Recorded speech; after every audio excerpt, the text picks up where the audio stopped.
Assalamualaikum warahmatullahi wabarakatuh. Perkenalkan, saya Yesinta Melkisandra dengan NPM B1A021023. Kali ini saya akan menjelaskan materi tentang pengantar psikologi abnormal. Psikologi abnormal merupakan salah satu cabang psikologi dalam bidang klinis di mana ia mempelajari pola perilaku abnormal dan menggunakan cara tertentu untuk membantu orang yang mengalami abnormalitas. Cakupan dari psikologi abnormal lebih luas dari sekedar gangguan psikologis. Studi mengenai gangguan mental secara umum dikaitkan dengan perspektif model medis atau medical model, di mana model ini menganggap perilaku abnormal adalah efek dari gangguan atau penyakit yang menjadi dasar dari model itu sendiri.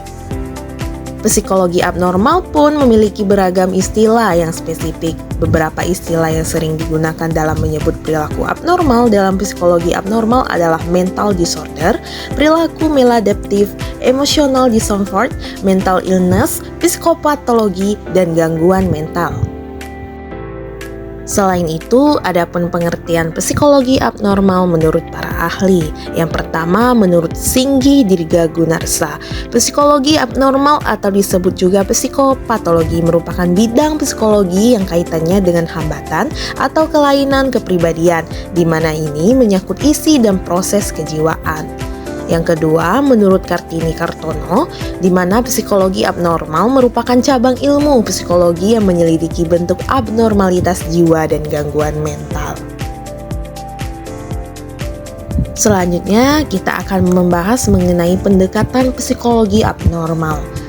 Konsep abnormalitas dapat ditinjau dari beberapa sisi. Yang pertama itu statistical infrequency, di mana perspektif ini menggunakan pengukuran statistik dalam mendefinisikan konsep abnormalitas. Semua variabel yang akan diukur terlebih dahulu didistribusikan ke dalam suatu kurva normal. Kurva normal ini berbentuk seperti lonceng, sebagian besar orang akan berada pada bagian tengah kurva. Abnormalitas dapat dilihat di kedua ujung kurva dan tidak berada di tengah kurva atau tidak masuk dalam bagian lonceng.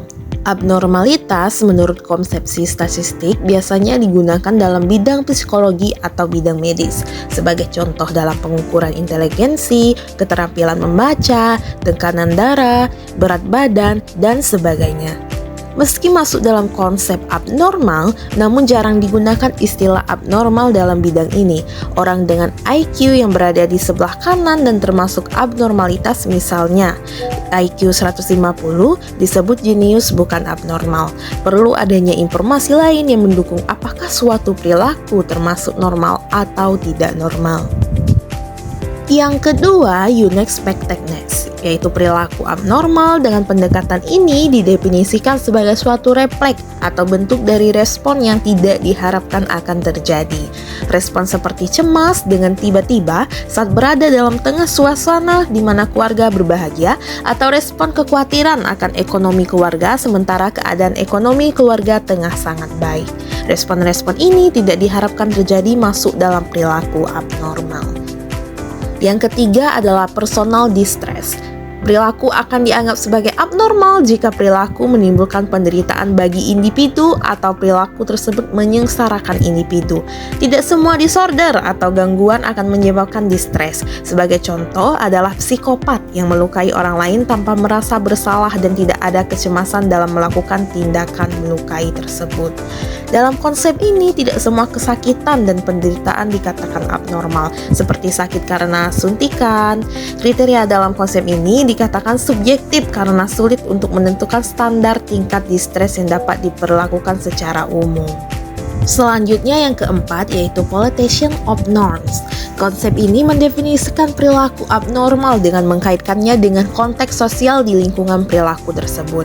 Ketika perilaku sesuai dengan norma masyarakat, maka perilaku dapat dikatakan normal. Jika perilaku bertentangan dengan norma, di mana perilaku dilakukan, maka perilaku disebut sebagai abnormal. Konsep ini mempertimbangkan relativitas perilaku dengan norma masyarakat dan budaya yang ada dalam lingkungan dan pada saat yang sama. Pada tahun 1970, homoseksual dianggap sebagai perilaku abnormal di Amerika. Namun, perilaku ini disebut normal sekarang. Konsep ini dapat membantu mengklarifikasi relativitas definisi abnormal dengan menyesuaikan budaya dan sejarah, namun kriteria tidak akan cukup dalam mendefinisikan abnormalitas. Yang terakhir, yang kelima adalah disability. Abnormalitas dalam menyebabkan individu kesulitan dalam mencapai tujuan. Abnormalitas dapat mengakibatkan kesulitan mengoptimalkan fungsi akademik bagi pemakai narkoba. Tidak hanya itu, pemakai narkoba juga dapat kesulitan menjalankan pekerjaan seperti fungsi sosial. Ketidakmampuan ini menyebabkan pemakaian narkoba disebut sebagai abnormalitas. Konsep ini tidak menjelaskan dengan gamblang apakah orang abnormal akan mengalami disability. Selanjutnya kita masuk ke ruang lingkup psikologi abnormal. Secara garis besar, psikologi abnormal menangani beberapa hal, yaitu asesmen dan intervensi dan penelitian. Yang pertama adalah asesmen. Asesmen adalah suatu proses di mana informasi mengenai subjek atau klien dikumpulkan. Asesmen bertujuan untuk mendapatkan pemahaman dan informasi yang mendetail tentang seseorang. Informasi dari asesmen juga digunakan untuk mengambil keputusan yang akan disampaikan, yang dimana dilakukan melalui beberapa langkah antara lain survei, riset, observasi, eksperimen, pengembangan teori, dan studi kasus klinis. Yang kedua adalah intervensi. Intervensi ini adalah upaya yang dilakukan untuk mengubah beberapa aspek dari seseorang seperti pikiran, perilaku, perasaan. Intervensi dilakukan agar seseorang menjadi lebih baik dalam menjalani kehidupannya. Dalam psikologi, intervensi klinis dilakukan untuk membantu seseorang dalam menangani masalah sehingga dapat mengembangkan hidup yang memuaskan. Baiklah, selanjutnya kita masuk ke objek kajian psikologi abnormal. Psikologi abnormal sangat berhubungan dengan gangguan psikologis. Para ahli psikologis abnormal biasanya melakukan klarifikasi terhadap gangguan psikologis didasarkan pada DSM dan PPDGJ untuk Indonesia. Adapun objek dari kajiannya itu, yang pertama adalah gangguan kecemasan dan peristiwa traumatis.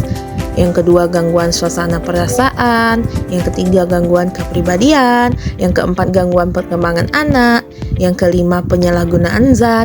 Yang keenam, gangguan skizofrenia. 7, gangguan somatoform dan disasosiatif.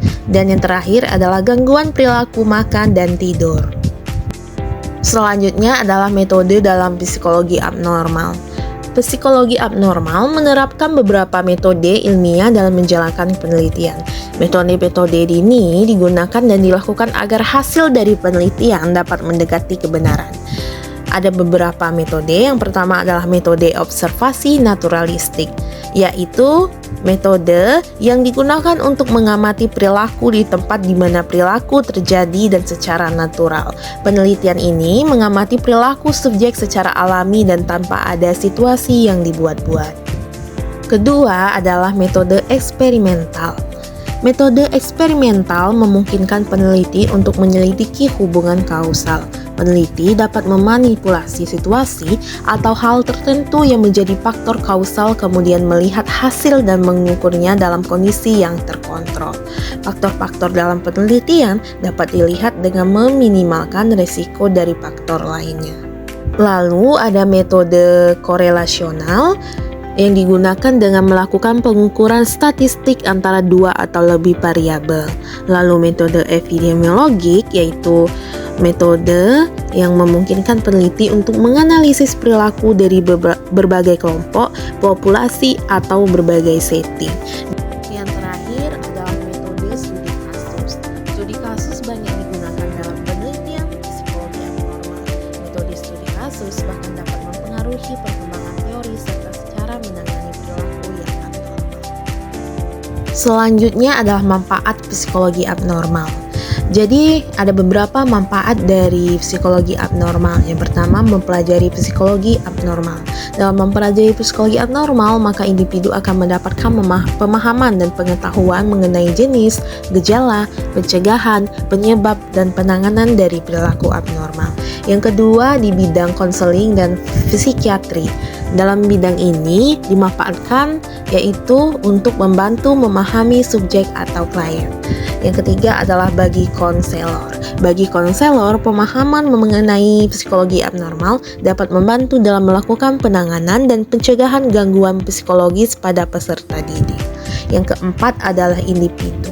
Dalam individu memiliki manfaat yaitu yang mengalami abnormalitas dapat melakukan fungsi sosial dengan normal. Yang terakhir adalah bagi keilmuan.